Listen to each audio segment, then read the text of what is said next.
consécutives dans la partie ouest de Kibumba.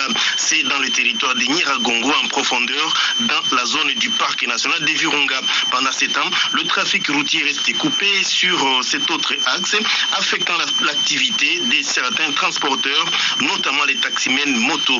Un papier de Bernard Nyangui rendu dans ses studios par Jean-Désiré Kanyama. Ces combats reprennent à nouveau ce lundi après une brève accalmie la nuit dernière. Selon plusieurs sources, des tirs d'artillerie lourde se concentrent dans le parc de Virunga, à l'ouest de la zone appelée communément 3 antennes, en groupement de Bouhumba.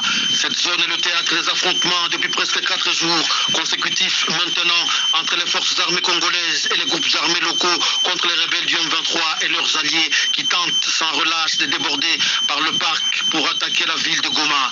Depuis 3 jours, tous les trafics et les mouvements de population sont suspendus dans cette zone de combat située entre Kanyamaoro, au nord du groupement de Kibati et Kibumba.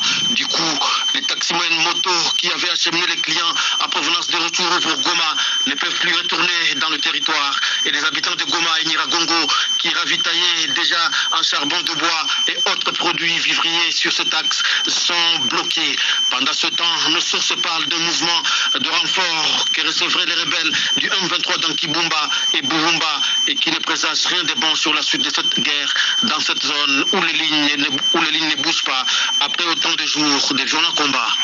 Merci Jean-Désiré Kanyama. Restons au nord Kivu, dans la ville de Béni. Suspension des cours dans toutes les écoles depuis ce matin. Si certaines écoles sont fermées, dans d'autres par contre, où ils se sont présentés, les élèves ont été obligés de repartir chez eux en ayant constaté l'absence des enseignants. Ces derniers ont répondu au mot d'ordre du syndicat des enseignants du Congo SIECO dans la province éducationnelle Nord Kivu 2, appelant à 3 jours de deuil et sans activité scolaire à compter de ce lundi. C'est en mémoire des 3 enseignants tués mardi dernier dans une attaque des ADF à Oicha, chef-lieu du territoire de Béni.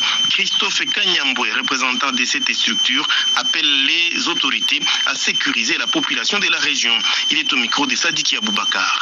Les enseignants ne sont pas en grève, ils sont à deuil. Ils sont en train de s'organiser pour aller pleurer avec le leur. Vous savez qu'on a tué vraiment les enseignants à Oicha, les autres à Kassindi avec leur famille, Kassabri chez les voisins. On ne doit que pleurer avec lui. C'est comme ça que les enfants sont arrivés à l'école, à l'absence des enseignants. Ça va prendre 3 jours puisque ça fait trop mal. Une façon pour nous de faire comprendre notre cri d'alarme, ceux qui sont censés nous sécuriser vraiment de le faire. C'est pourquoi nous disons qu'en attendant que les enquêtes soient révélées selon la demande des enseignants à Oicha, nous à Béni, nous les accompagnons, nous pleurons avec eux pendant les 3 jours. L'éducation reste parmi les chevaux de bataille du président de la République. Et ce que nous demandons aux autorités, c'est de nous sécuriser. Comme toute la population, nous demandons vraiment un regard particulier des autorités.